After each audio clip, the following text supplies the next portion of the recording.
जय श्री कृष्ण सभी को।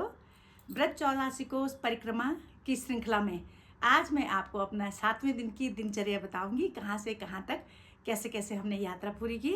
इससे पहले मैं आपको बताना चाहती हूँ कि जब हम छठे दिन आदि बद्री धाम के और केदारनाथ जी के हमने दर्शन किए, तो आदि बद्री धाम जब हम पहुँचे, बद्रीनारायण जी के हमने जब दर्शन किए, विष्णु भगवान जी की दर्शन वहाँ पे होते हैं, वहीं से एक रूट और जाता है जहाँ गंगोत्री और यमुनोत्री भी हैं। 10 किलोमीटर दूरी अलग से थी, रूट थोड़ा अलग था, तो हम लोग परिक्रमा मार्ग से उधर को नहीं मुड़े क्योंकि थोड़ा यात्रा और लंबी हो जाती और हमारे पास समय का अभाव था। क्योंकि मेरे साथ मेरी बहन गई थी तो उनकी ड्यूटी थी आगे, इसलिए हम उधर की तरफ नहीं मुड़े। नहीं तो हम इस यात्रा को और लंबा चाहते तो कम से कम हम इसको 2-3 दिन और बढ़ा सकते थे, क्योंकि चरण पहाड़ी हमारा छूट गया, रास्ते में पड़ता है, अभी मैं आगे उसका जिक्र करूँगी।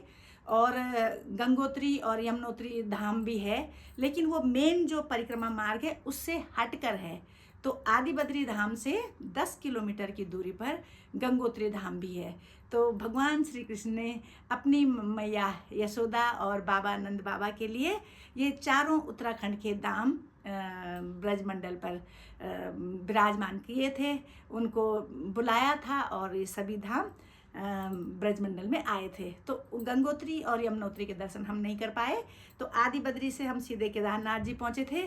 तो केदारनाथ जी में भी जब हम सीढ़ियां चढ़ गए, आपने वीडियो देखी होगी, मैंने आज डाली है सुबह, तो अगर आप उस वीडियो को देखेंगे तो आपको पता चलेगा कि जो ऊपर सीढ़ियाँ चढ़ के एक छोटी गुफा है और गुफा के अंदर शिव जी विराजमान हैं, उनका वहाँ शिवलिंग स्वरूप है। और वहाँ जाने के लिए बहुत संकीर्ण रास्ता है, बहुत छोटा सा रास्ता है, अंदर गुफा के अंदर भगवान जी विराजमान हैं।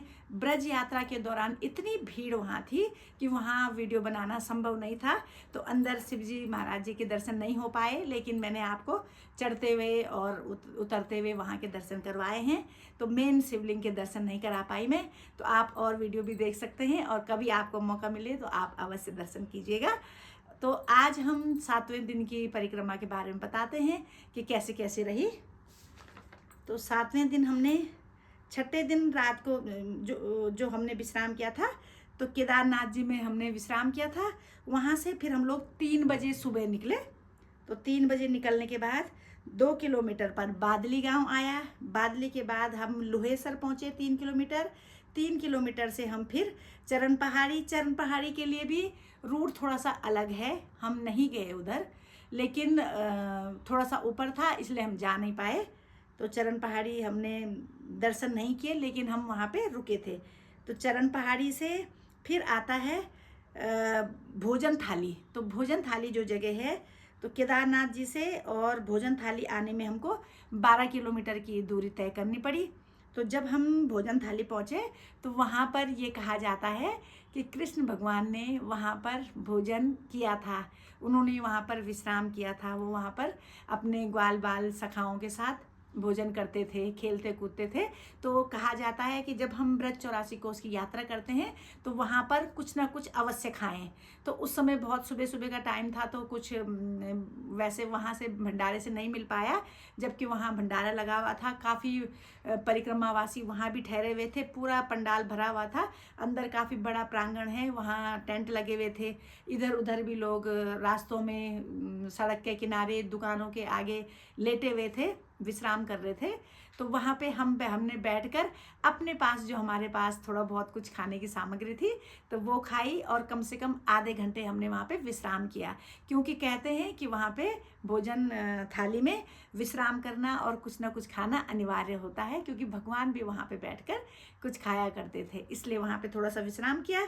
फिर हम वहाँ से थोड़ा सा आगे बढ़ गए, तो 8 बजे करीबन हम वहाँ पहुँचे होंगे। तो वहाँ से हम आगे बढ़े, तो हम पहुँचे फिर भोजन थाली से किलावटा, 2 किलोमीटर था, और किलावटा से हम पहुँचे वासा 2 किलोमीटर, और वासा से हम आ गए नंदेरा।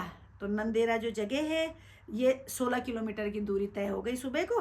तो 16 किलोमीटर की दूरी तय करने के बाद बहुत तेज़ धूप हो गई थी, तो हम लोग नंदेरा में रुके। वहाँ लक्ष्मण जी के मंदिर हैं, हमने वहाँ दर्शन किए। वहाँ मेरा मोबाइल चार्ज नहीं था, तो लक्ष्मण मंदिर के मैं वीडियो नहीं बना पाई, लेकिन वहाँ भी हमने दर्शन किए थे। तो सुबह का विश्राम हमने 11 साढ़े 11 बजे से लेके और वही 3:30 पौने 4 बजे तक का हमने वहीं विश्राम किया। कहाँ पे? नंदेरा में, जहाँ लक्ष्मण जी का मंदिर है। तो फिर हम वहाँ से 3:30 बजे करीबन पौने 4 बजे करीबन निकले। तो वहाँ से हम सतवासा 3 किलोमीटर, एंचवाड़ा एक जगह है 2 किलोमीटर और आगे, फिर पथवारी एक जगह और है 2 किलोमीटर और आगे बढ़े, किरावटा 3 किलोमीटर और किरावटा से नौनेरा हम आए 2.5 किलोमीटर और नौनेरा से हम आए बिवारी, यूपी का 2.5 किलोमीटर है, ये भी यूपी का ये परिक्रमा मार्ग का अंतिम गांव था।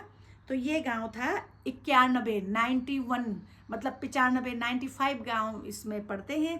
पूरी ब्रज 84 कोस के दौरान जब हम परिक्रमा करते हैं तो 95 गांव के हम दर्शन करते हैं। 95 गांव से होते हुए यह यात्रा, पैदल यात्रा निकलती है, पद यात्रा। तो हम पहुँचे बिवारी। तो बिवारी से 2.5 किलोमीटर हो गया। तो फिर हम बिवारी से आए बिछौर। तो बिछौर आ गया अब हरियाणा में।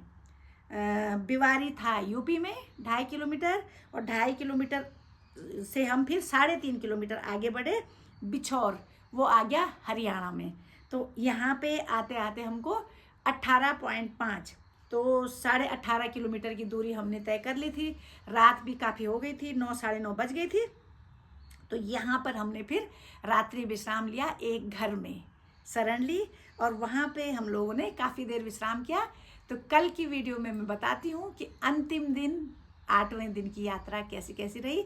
7 दिन की यात्रा आप मेरे साथ श्रवण कर रहे हैं, सुन रहे हैं। अगर आप आज पहली बार मेरी वीडियो में आए हैं, चैनल पर आए हैं, तो चैनल को सब्सक्राइब करें, वीडियोस को लाइक करें और अपनों के साथ शेयर अवश्य करें। अगर आप ब्रज 84 कोस यात्रा करने में असमर्थ हैं तो कम से कम आप श्रवण कर सकते हैं। श्रवण करने मात्र से भी हमारा आध्यात्मिक लाभ होता है, मन को शांति मिलती है और इसी बहाने हम भगवान को अपने करीब पाते हैं, हम उनसे जुड़ते हैं। तो मिलती हूँ कल फिर अंतिम दिन 8वें दिन की यात्रा में। तब तक के लिए जय श्री कृष्णा।